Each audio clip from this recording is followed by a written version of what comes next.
নমস্কার, study life জার্নিতে আপনাদের সকলকে স্বাগত জানাই।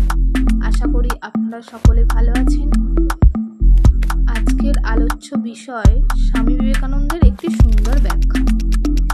সংসর্গ এই শব্দটির ব্যাখ্যা দিতে গিয়ে তিনি বলেন,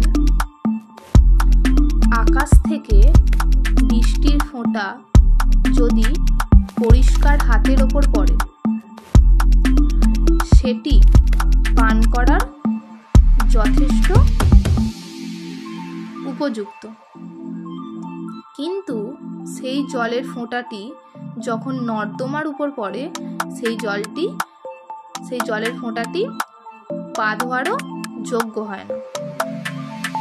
আবার এই জলের ফোঁটাটি যখন কোনো উত্তপ্ত জায়গায় পড়ে তখন সেটি বাষ্প হয়ে যায়। আবার সেই জলের ফোঁটাটি যখন পদ্মের পাতার উপর পড়ে তখন সেটি মুক্তোর মতো জল। আবার এই জলের ফোঁটাটি যখন ঝিনুকের ওপর পড়ে সেটি মুক্ত হয়ে যায়। তাহলে জলের ফোঁটাটি একই, কিন্তু এর মূল্য বা অস্তিত্ব নির্ভর করে তার জায়গার ওপর।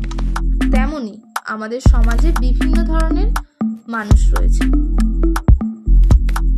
কিন্তু আমাদের মিশতে হবে যে মানুষটির হৃদয়টা একটা সুন্দর হৃদয় রয়েছে, তবেই আপনি একটি অভ্যন্তরীণ রূপান্তর অনুভব করবেন। যদি ভিডিওটি ভালো লেগে থাকে তাহলে লাইক, কমেন্ট অ্যান্ড সাবস্ক্রাইব করে দেবেন। আপনারা সকলে ভালো থাকবেন। পরবর্তী আরও একটি ভিডিওতে আপনাদের সকলের সাথে দেখা হবে।